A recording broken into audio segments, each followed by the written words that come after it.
Good afternoon, guys, and welcome to the podcast from Rochester, New York. I've got Ben Alpert, and he is the host at Real Business Connections. It's a podcast, and it's the top 2% worldwide.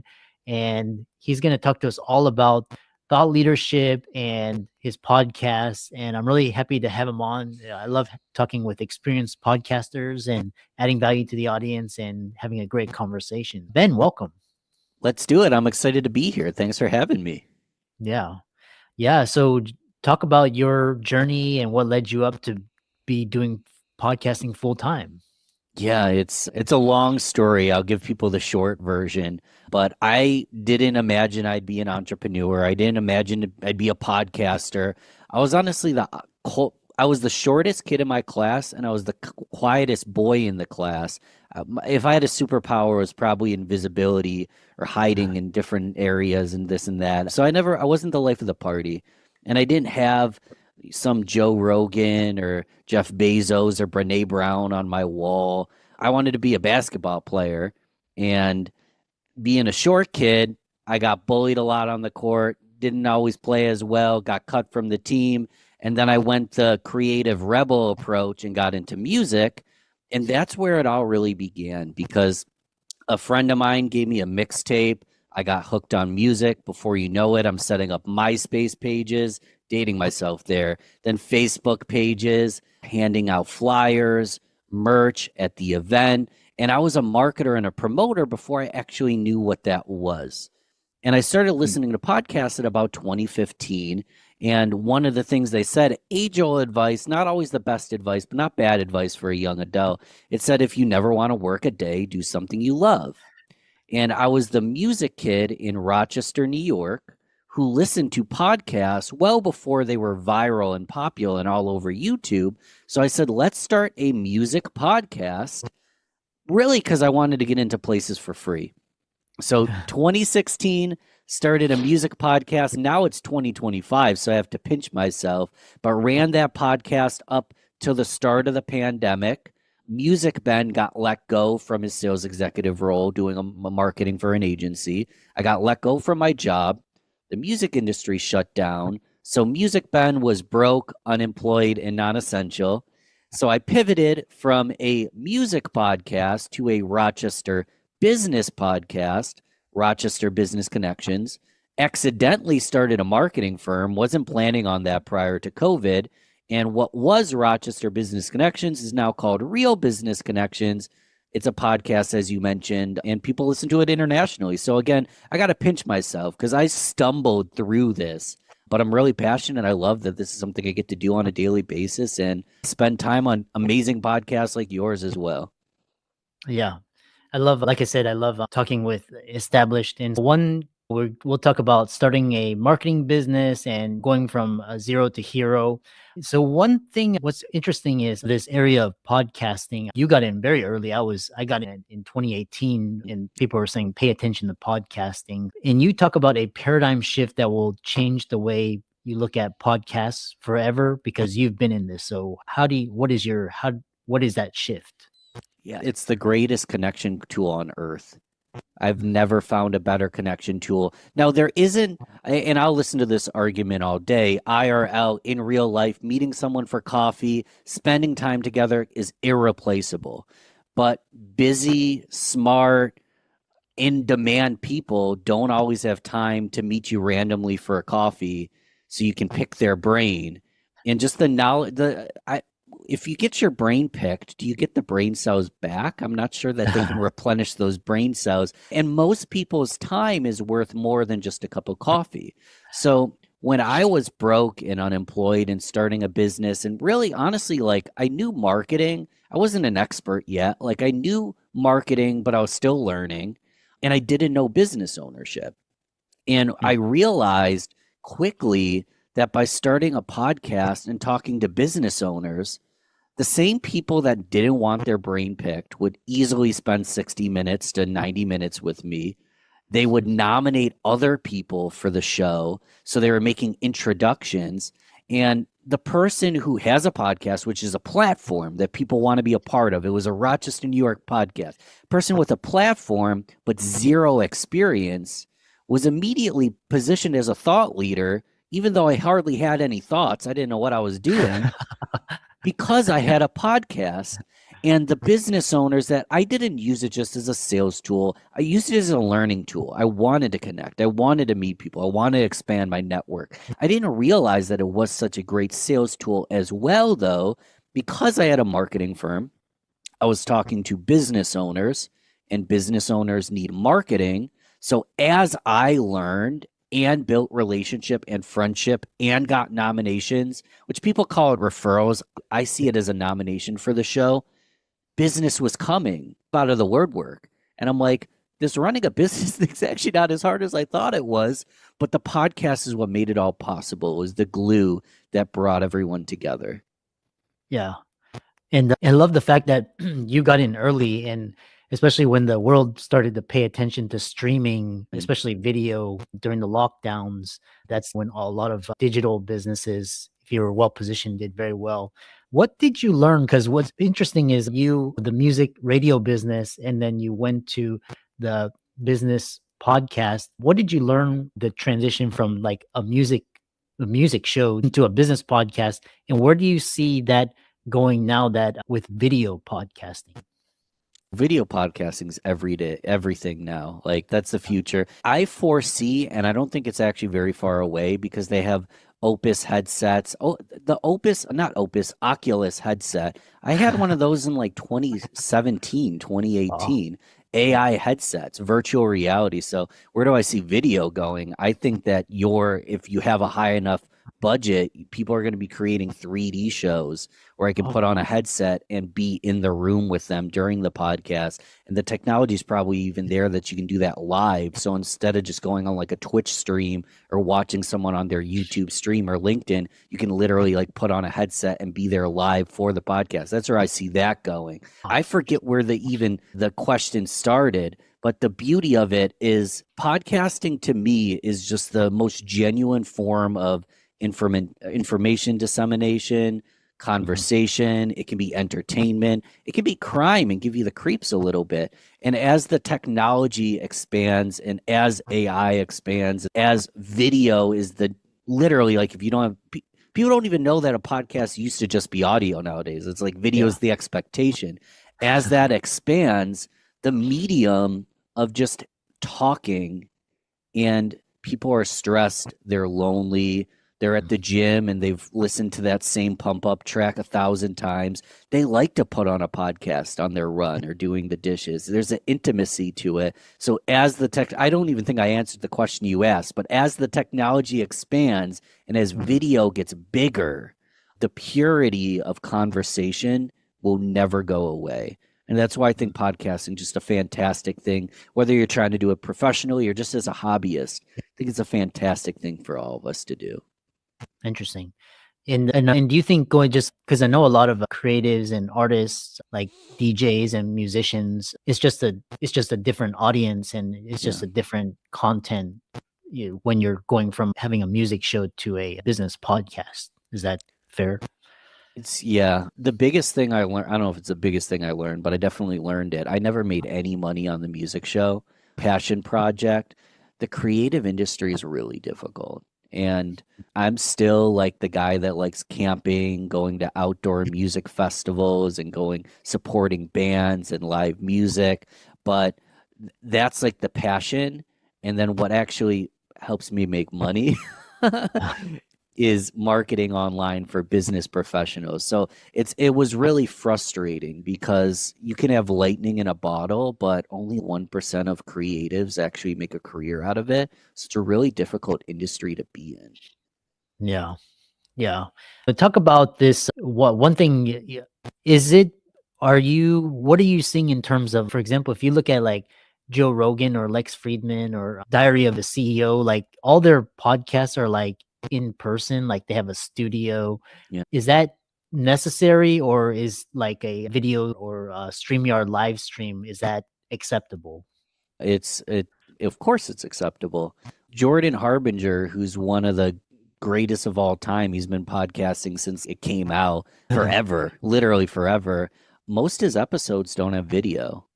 I think he started integrating video, but he's 98% audio based. His viewership on video is very low. He's just an example of a very big podcaster that gets in the hundreds of thousands of downloads a month, primarily audio. So I don't think audio only is going anywhere. The in-person stuff, though, I've Yeah. found this. I put out a lot of content. Some of it's good, some of it's not that good. The in person makes for better short form. It really does. It just makes for better imagery. It makes better short form, better if you take a 5 minute segment of the podcast. It's Mm. just better to view. So it is better, yes. But not all of us have the budget. Not all of us have guests that are willing to come into our studio. The barrier to entry there with a low budget is very steep. So I Yeah. would never discourage someone to even do audio only. I think it's better if you're on Zoom, you're on StreamYard, you're on Riverside. Even if you don't edit it, post the video because facial recognition, they'll see your face, they'll see you smiling, they'll get to know you. It's better they see the video than not. There's no Yeah. argument against posting the video unless you're just so ugly that you don't want anyone to see ever. But all of them work. In person, beautiful studio is the best. But what am I? I'm in a studio, but I do everything virtually and I do fine for myself. So I don't think Yeah. anything's necessary. The only thing that's necessary is audio, because if you don't have audio, you don't have a podcast. Yeah. Is that fair Um, enough? yeah, no, it's a great point, and it's like different audiences. Like some people just love the hear your voice, or like Mhm. when they're driving or running or errands, and some people want to sit down and watch it like TV, and so it depends.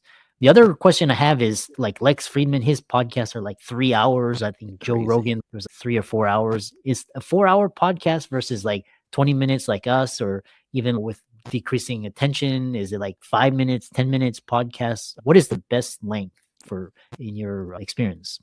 So I'll give you the personal answer and the strategic answer. And both of them are it depends. Yeah. Strategically, it's how long can you capture the attention of your listener? Mm, And most of us can't do it for 4 hours. Joe Rogan can't do it for 4 hours, as far as I'm concerned. I don't yeah. listen to his show because they're too long. Once in a while, I'll put on an episode and it's like my entire 5 hour drive to it. It's crazy.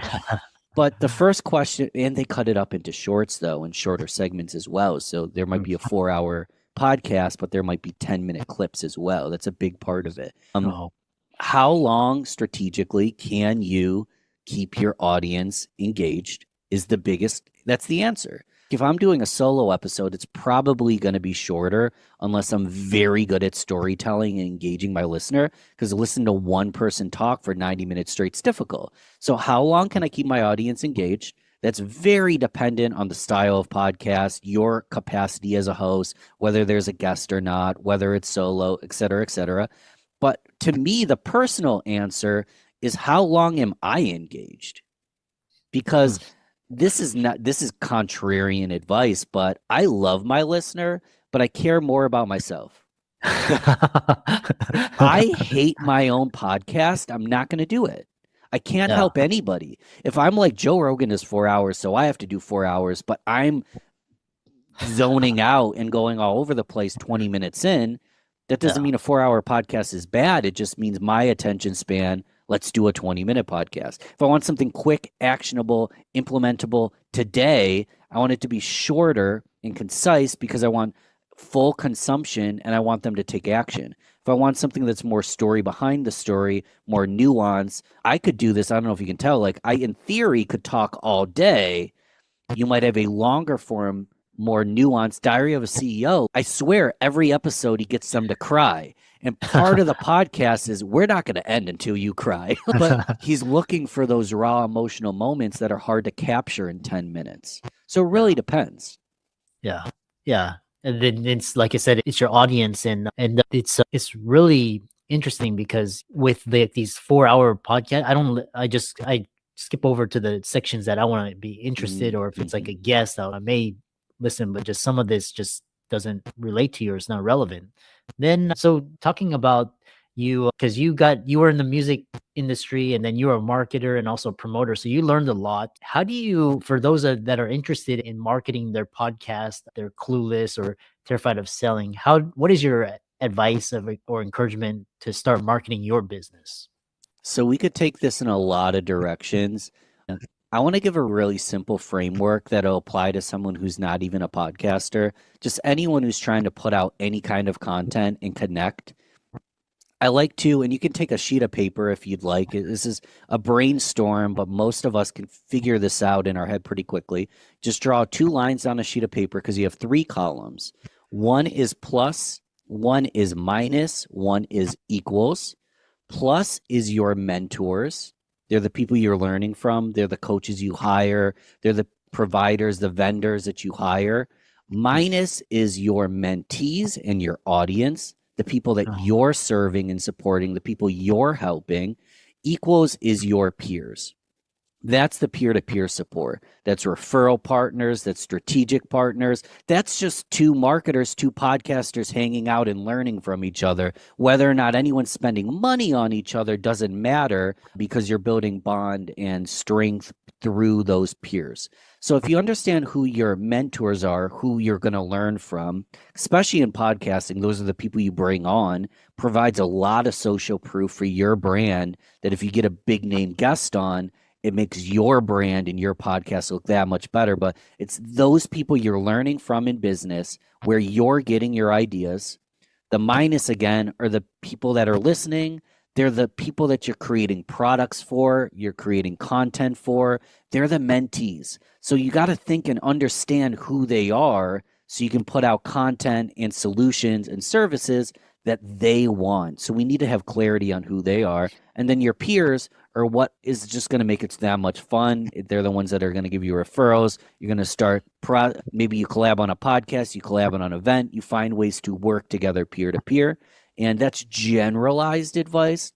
But I find 9 out of 10 business professionals can make it up on the spot, but don't really know who their mentors are, who their mentees are, and who their peers are. And if you mhm. understand those people, those are your guests, those are your coaches, those are your clients. It's all in those 3 categories. And I like to put down literal names, but if you don't have literal names, just put down descriptions of the kind of person, and you'll get clarity as to who you serve and what your purpose in anything you do will be if you have clarity on that. Hope that makes Yeah. sense. Yeah. It's all of like and it's all about everything I've learned just talking from people is it's relationship. Yeah. Business is relationships. And you have for a lot of people that are shy or introverted or they get tongue tied when networking, you have a can system to boost connection. Describe that. Yeah. That's like a 3-part series in itself. But simply put, I call it creation driven networking, where if you're not a big networker, maybe you're introverted, you're not the life of the party, but you're creative, you like to tangibly do things, you find ways to create and network, content and networking, collaborate and network. I could keep Mhm. it community and networking, Oh, CAN. So, what does that look? Again, we could do 5-part on just this. A podcast is the CAN system. We're creating and networking, mm, co-hosting an event, create and network. Let's say, random example, you're a financial advisor, but you like to do photography, and your son is on the Little League team. You go and you start taking pictures of your son. And then people are like, can you take pictures of my kid? You're a really good photographer. He's like, yeah, it's just a side project of mine, but sure. Then you start taking pictures of all this kids at the Little League game, and you're a financial advisor. You've built a massive amount of trust and networked in your community that if someone needs financial services, they know to come to you. You're the photographer, but you're creating while you network. So if you feel tongue tied, if you feel introverted, find a way to build something. And if you mhm, understand who your plus, minus, and equals are, find a way to build things with them. It's really mhm. that simple. Yeah.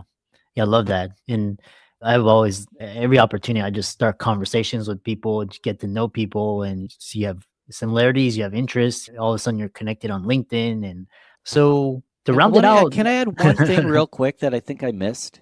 yeah, Just go in yeah. the question tongue tied, part of the thing is I don't know what to say. You want to have clarity first. Mm, Because if I show up at an event, I say, hey, I have a podcast. I'm looking for guests. And then you find guests. Hey, I have an event. If you have clarity first, it's easier to extend your hand and invite people. But if you don't have clarity on what you're going to create first, that's where it gets difficult. So I want to just hammer that down, that decide in the dark when no one's watching, what's my plan here? And then find people that co-align with that vision. Yeah, fantastic. And finally, to round it out, leave the audience inspired and tell them how to go from zero to hero in under a year, even if you're broke, unemployed, and feel completely hopeless. That's a long story, man. I luckily got from zero to hero. To give the short version, Music Ben, who was broke, unemployed in the middle of the pandemic, had skills. And I didn't quite realize it at the time. But if you stack skills, wherever you go, there you are. So you stack skills over time.